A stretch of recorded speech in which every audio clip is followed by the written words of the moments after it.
नमस्कार आप सभी को आरएस एस्पिरेंट्स। होपफुली आपकी तैयारी जो है अच्छी चल रही होगी।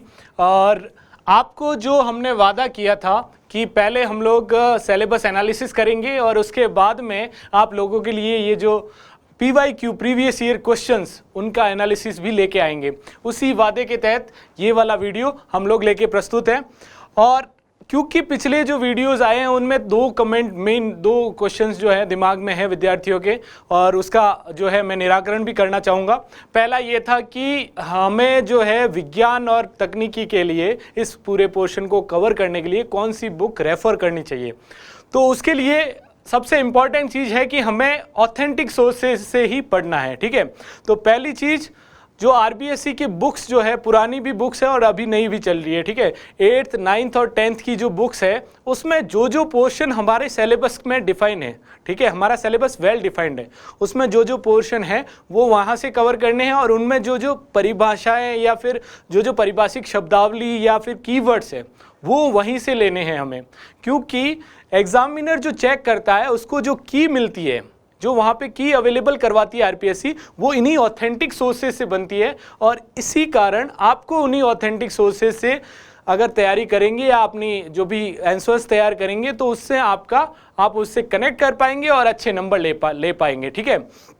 तो पहले तो ये, उसके अलावा 11th और 12th के कुछ पोर्शन जैसे रेडियो एक्टिविटी, नाभिकीय संलयन विखंडन, ये वाले कुछ पोर्शन ऐसे हैं जो 11th और 12th NCERT की बुक्स जो है वहाँ से हमें रेफ़र करने हैं। उसके अलावा जो नई टर्म्स जो संचार और प्रौद्योगिकी में है ना, बाकी वाली जो यहाँ पे नहीं है, बहुत सारी टर्म्स हो जाएगी लेकिन वो नहीं है। संचार और प्रौद्योगिकी का एक और जो पोर्शन है वो 9th और 10th की बुक आती है, इंफॉर्मेशन टेक्नोलॉजी, ठीक है।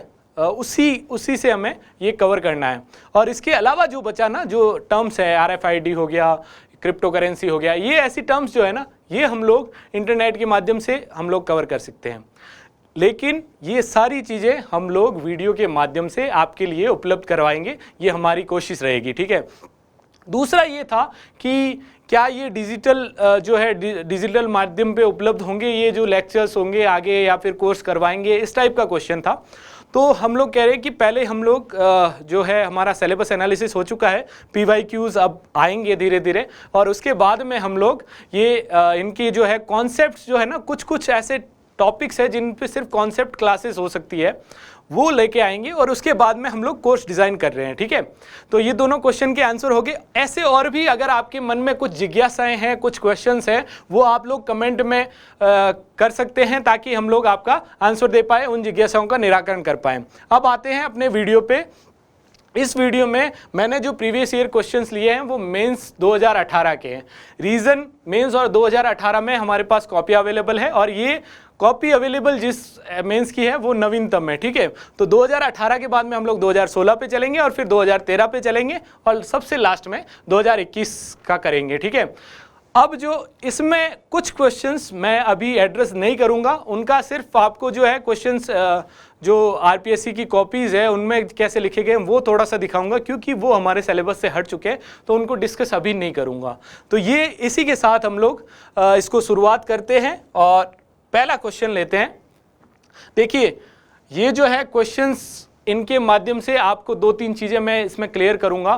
पहला, हम लोग क्वेश्चन कैसे पढ़ें और उसको क्या करना चाहिए वहाँ पे बैठते ही, क्योंकि टाइम 3 घंटे का है, प्रेशर है, करना है, तो उस हड़बड़ाहट में कई बार ये होता है कि क्वेश्चन ढंग से पढ़ नहीं पाते हैं। तो उसके लिए क्या चीज़ें, क्या छोटी छोटी चीज़ें, वो स्मॉल ट्रिक्स है, वो यूज़ कैसे कर सकते हैं। जैसे अंडरलाइन करना, ठीक है, अंडरलाइन करेंगे ना तो अपने आप वो चीज़ दिमाग में रहेगी कि पूछा क्या गया, ठीक है, और टाइम भी बचेगा। दूसरा, कुछ मिसकंसेप्शंस हैं, जैसे एक मैं पढ़ता था तो उस समय ये भी था कि कुछ नहीं आता तो कॉपी भर के आ जाओ, कॉपी भरने से भी कुछ नंबर मिलते हैं, वो मिसकंसेप्शन है। दूसरा ये है कि किसी ने शॉर्ट में लिखा है और नीचे की 2-3 लाइनें छोड़ दी है, तो मतलब उसको पूरा नंबर नहीं मिलेगा। वो जो पोर्शन दिया गया ना, जितने में आपको आंसर लिखना है वो पूरा भरना है।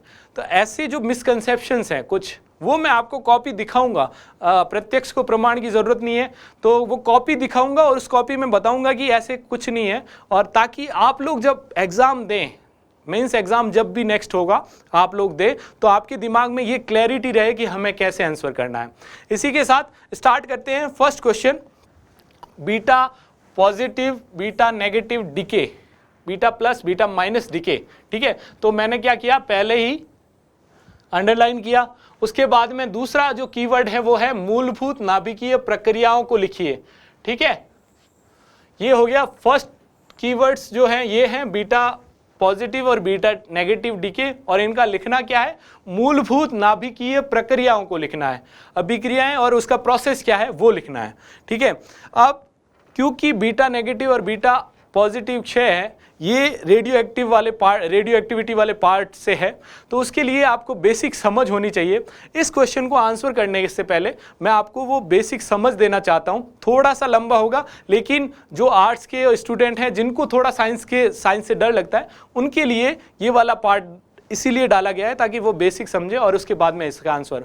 एक चीज़ क्लियर करना चाहूँगा, ये वाला क्वेश्चन जो 2 नंबर का था, ये आधे से ज़्यादा लोगों ने RS 2018 का जिन्होंने एग्जाम दिया, उन क्वेश्चन को या तो छोड़ा है या फिर गलत सलत लिखा है, इसमें मार्क्स नहीं आए हैं। ये कॉपियाँ जितनी भी देखते हैं ना, उसके बाद में हम लोग देखते हैं। ठीक है, तो इस वाले पार्ट में आप लोगों को क्या समझना है, पहला समझना है वो है एटॉमिक संरचना। ठीक है, एटॉमिक स्ट्रक्चर। अब एटॉमिक स्ट्रक्चर क्यों समझना है, एटॉमिक स्ट्रक्चर के बाद ही हम लोग उस प्रोसेस को समझ पाएंगे। तो एटम जो होता है ना, एटम में क्या क्या होता है, देखो बाहर ये हो गया एटम का नाभिक।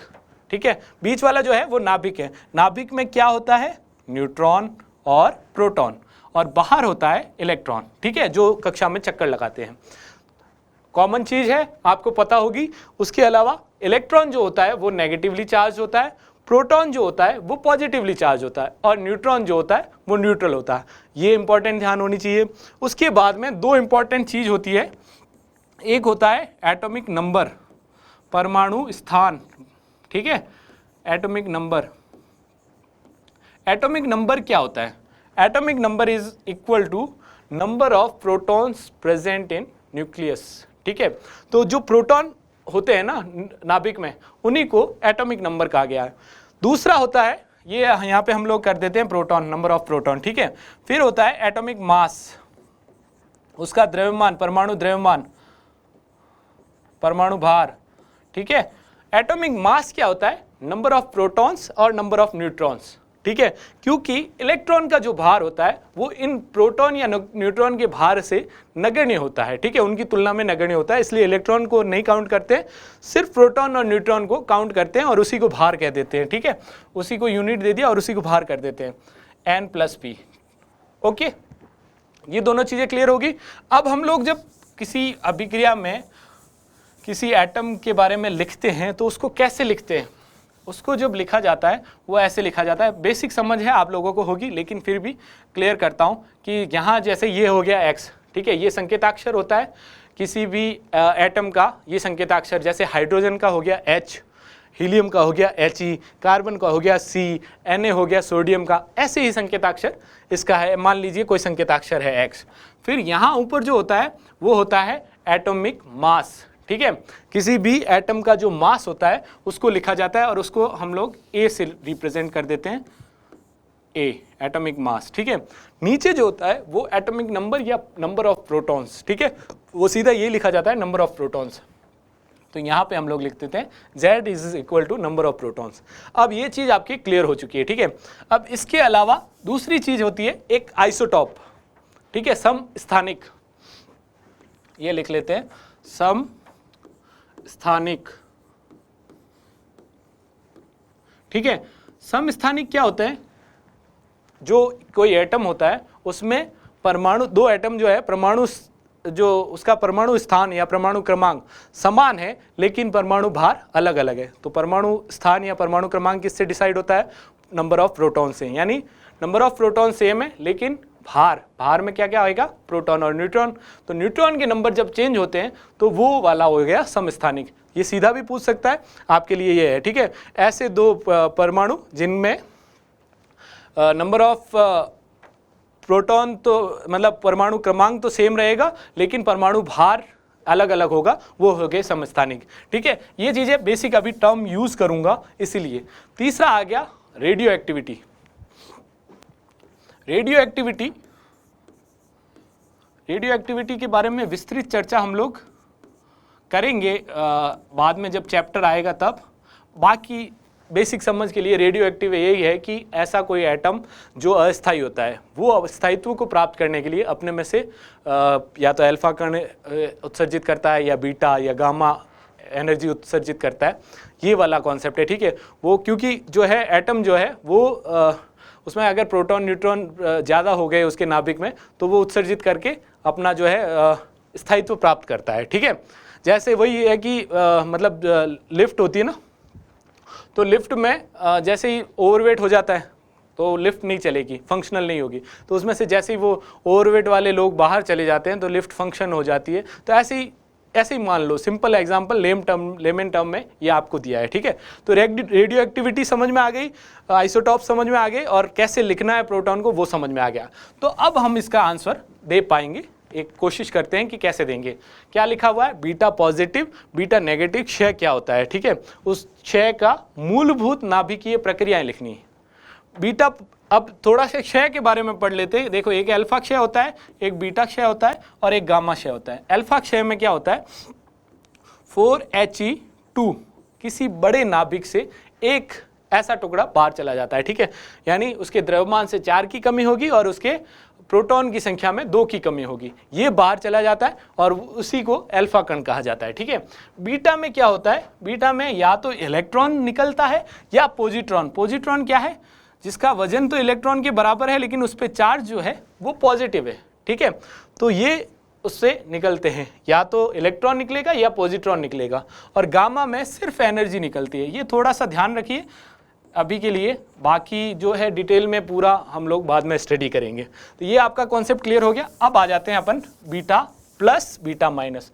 अब बीटा प्लस क्षय जो होता है उसमें क्या होता है, तो हमें यहाँ पे ये लिखना था कि कोई रेडियो एक्टिव नाभिक बीटा माइनस क्षय के टाइम में इलेक्ट्रॉन को उत्सर्जित करता है, वहीं बीटा प्लस क्षय में पॉजिट्रॉन को उत्सर्जित करता है। ठीक है, ये हमने प्रोसेस लिख दिया।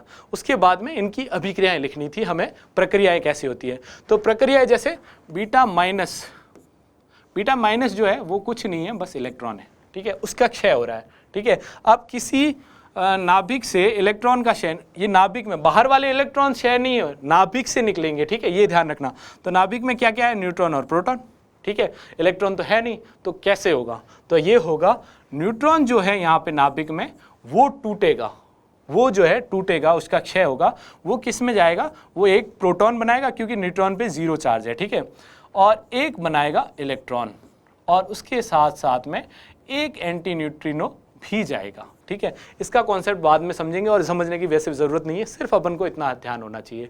वो E बराबर mc² से ये पूरा वेग और चार्जेस जो है वो बराबर होंगे इसमें, इसी कारण है उसको एंटी न्यूट्रिनो का जो है वेटलेस पार्टिकल है, और वो जो निकलता है, ये वाला चीज़ बाद में समझने की ज़रूरत नहीं है। इतना ध्यान रखिए कि न्यूट्रॉन से प्रोटॉन और इलेक्ट्रॉन, न्यूट्रॉन विखंडित होकर प्रोटॉन और इलेक्ट्रॉन बनाते हैं। ठीक है, न्यूट्रॉन पे 0 चार्ज है, यहाँ पे एक प्लस है, यहाँ पे एक माइनस है, प्लस और माइनस 0 हो गए, बराबर हो गया। इलेक्ट्रॉन वेट का देखते हैं, मास का, तो न्यूट्रॉन का मास जो है वो प्रोटॉन के बराबर है। ठीक है, ये वाला और ये वाला, इलेक्ट्रॉन का नगण्य मान लो, तो हो गया क्लियर। तो ये रिएक्शन वहाँ पे होती है। इसके साथ साथ में हम लोग एक एग्जाम्पल दे देते हैं। ठीक है, कोई एग्जाम्पल, रिएक्शन का एग्जाम्पल हमें याद रखना है। जैसे फास्फोरस 32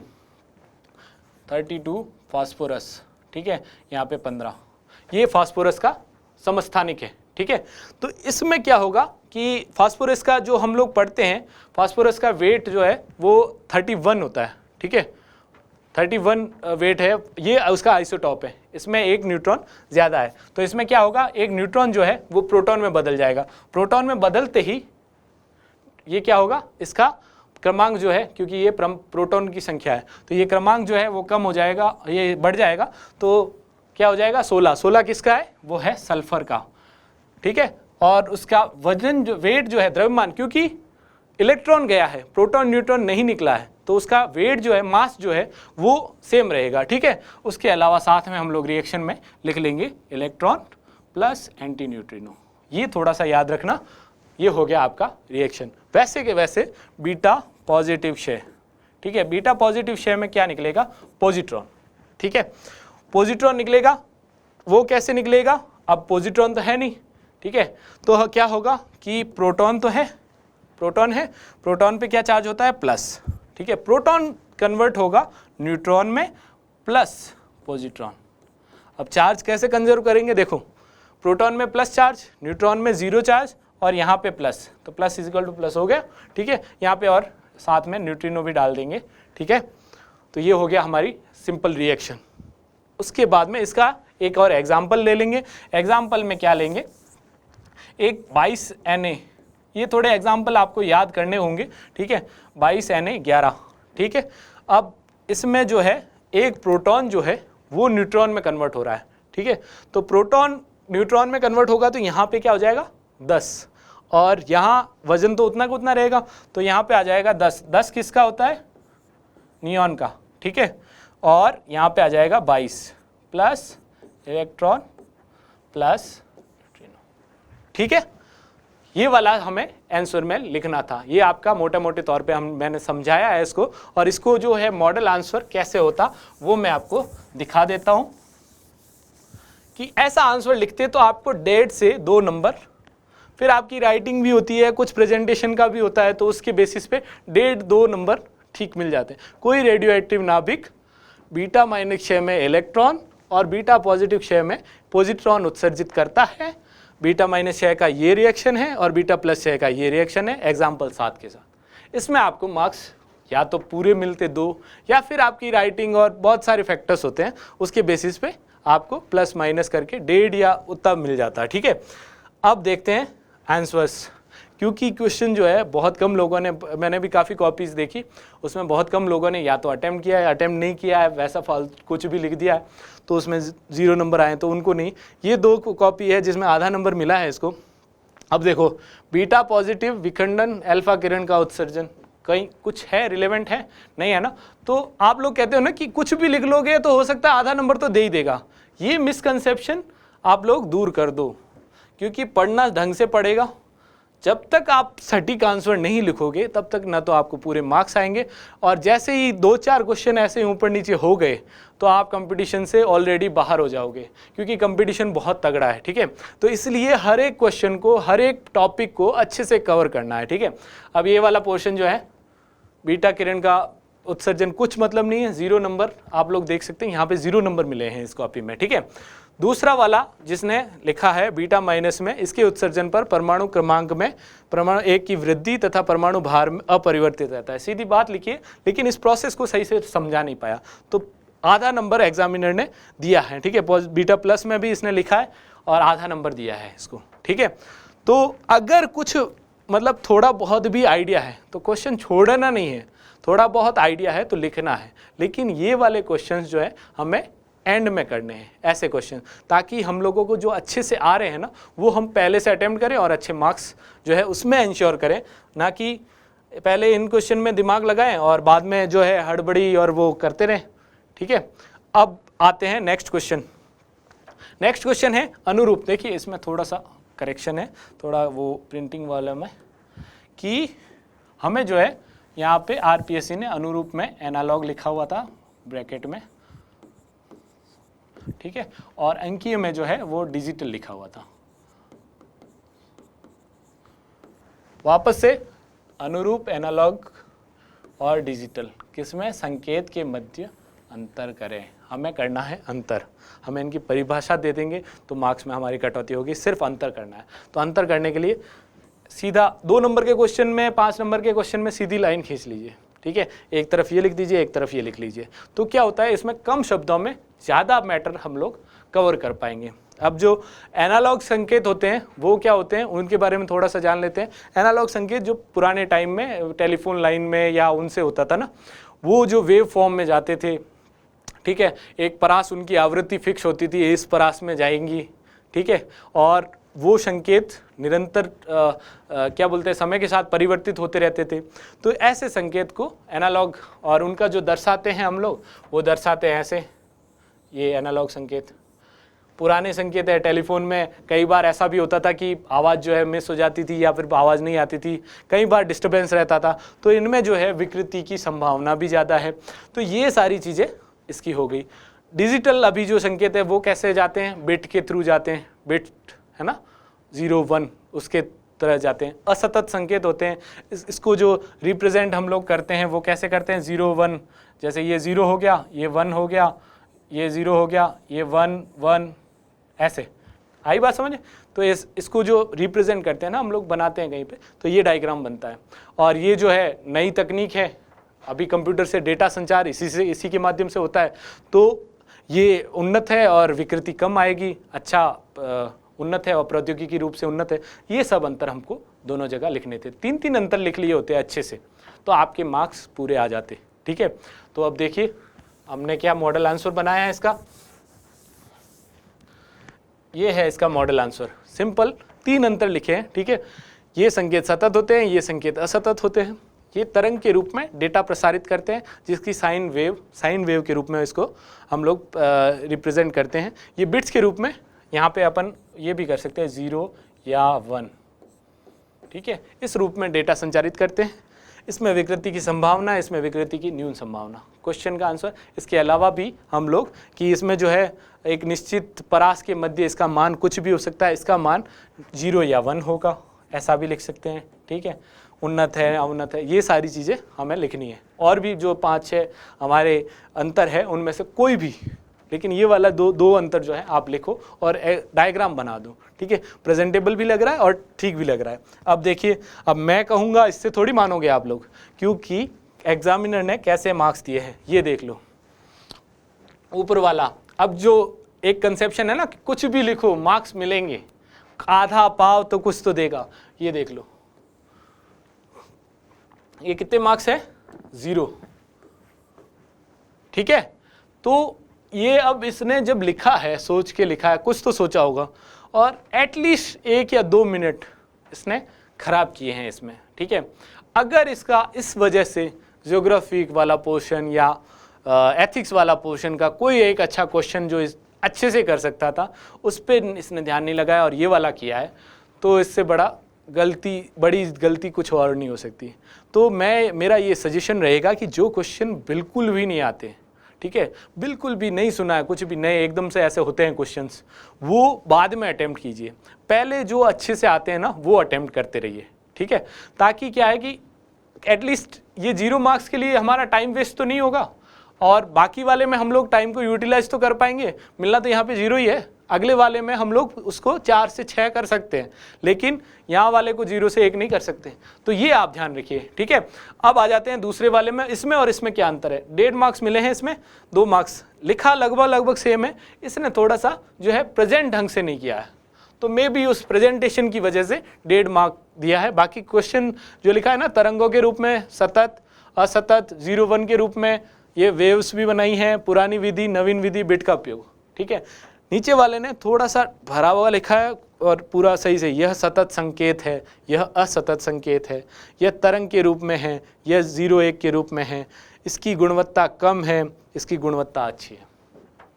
ठीक है, देख लिया, 3 ही लिखे हैं और मार्क्स कितने, 2 पूरे।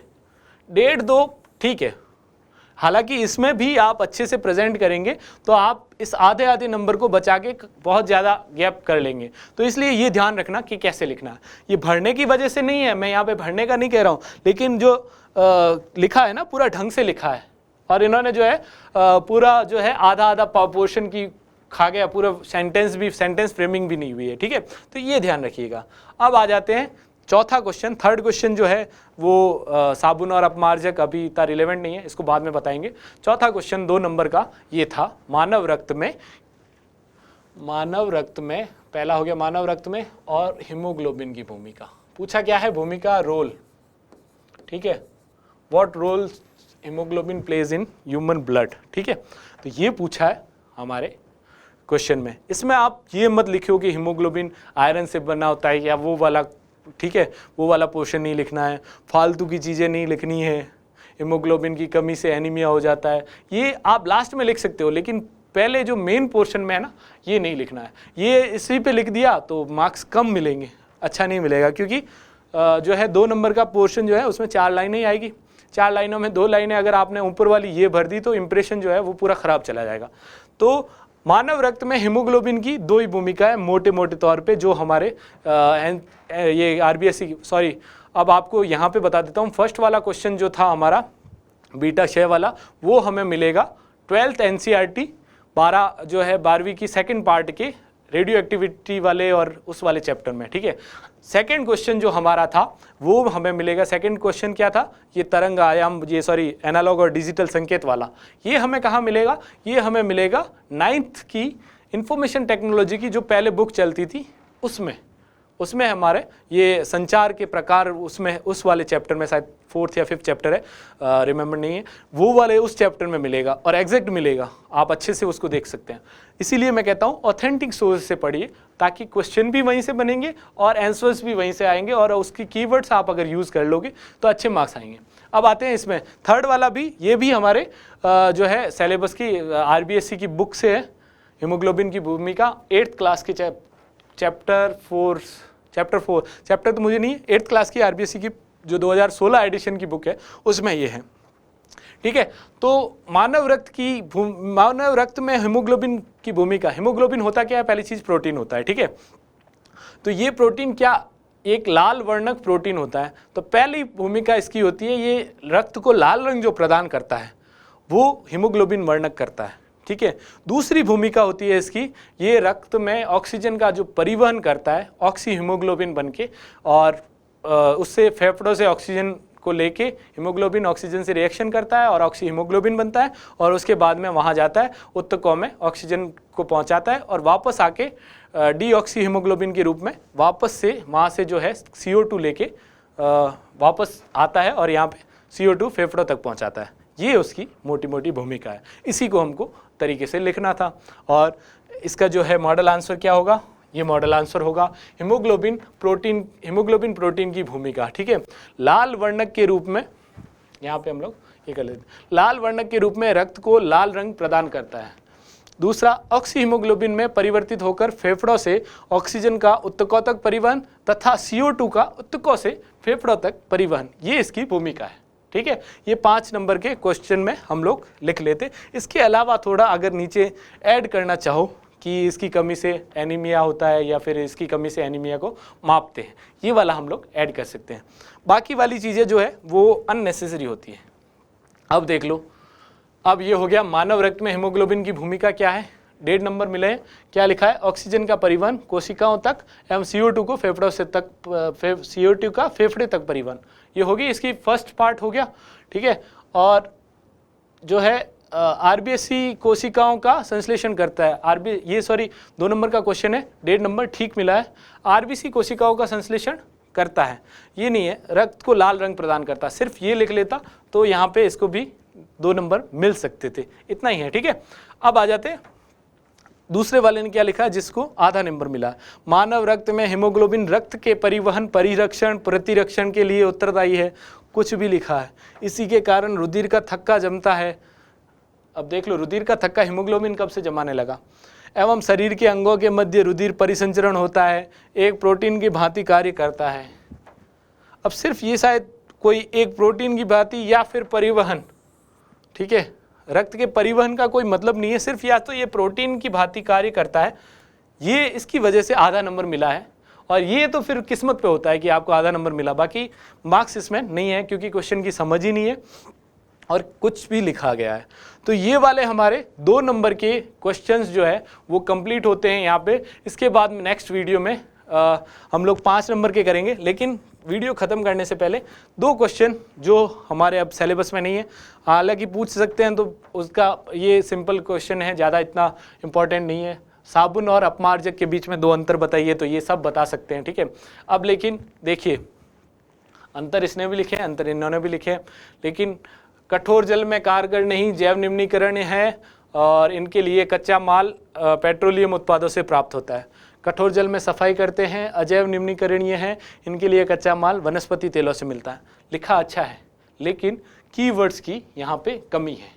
कीवर्ड्स की कमी देखिए, लिखा इधर है, 2 नंबर मिले हैं। क्या लिखा है? पॉमेटिक ऑलिक स्टेरिक अम्लों के सोडियम लवण होते हैं साबुन। अब ये कहाँ मिलेगा? ये आपको आरबीएससी की बुक में मिलेगा, ठीक है। इसीलिए कहता हूँ कि ऑथेंटिक सोर्स की जो कीवर्ड्स है ना, वो आप लोग शॉर्ट नोट्स में लिखिए। तो ये हो गया। उसके बाद में क्या लिखा? कठोर जल में झाग कम या नहीं देता है, जैव अपघटनीय। खत्म, शॉर्ट एंड स्वीट। इधर क्या लिखा है? सोडियम एल्किल सल्फोनेट या सोडियम बेंजीन एल्किल सल्फोनेट इनसे बने होते हैं, ठीक है। कठोर जल में भी झाग और जैव अपघटन नहीं। तो ये सेम चीज़ लिखी है, बस इन्होंने जो है थोड़ी सी कहानी टाइप का लिखा है, इन्होंने जो है कीवर्ड्स यूज़ किए हैं। कीवर्ड्स यूज़ करते ही नंबर, आधे नंबर का फ़र्क आ गया।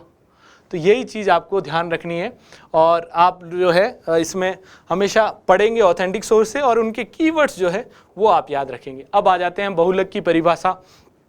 बहुलक की परिभाषा में ये देखो, इसमें मिला है 3/4 और इसमें 2 नंबर। दोनों में फ़र्क क्या है? एक तो काटा छाटी बहुत है, ठीक है। दूसरा, इन्होंने जो है कुछ गड़बड़ की है। जब छोटे छोटे सरल अणु आपस में सहयोग कर एक बड़ा एवं जटिल अणु बनाते हैं तो उसे बहुलक कहा जाता है। अच्छी परिभाषा, ठीक परिभाषा है। और छोटे छोटे अणु को एकलक कहा जाता है और प्रक्रिया को बहुलकीकरण। ये काटा छाटी की वजह से शायद 1/4 मार्क्स काटे हैं, बाकी ये 1 नंबर का ठीक था, ठीक है।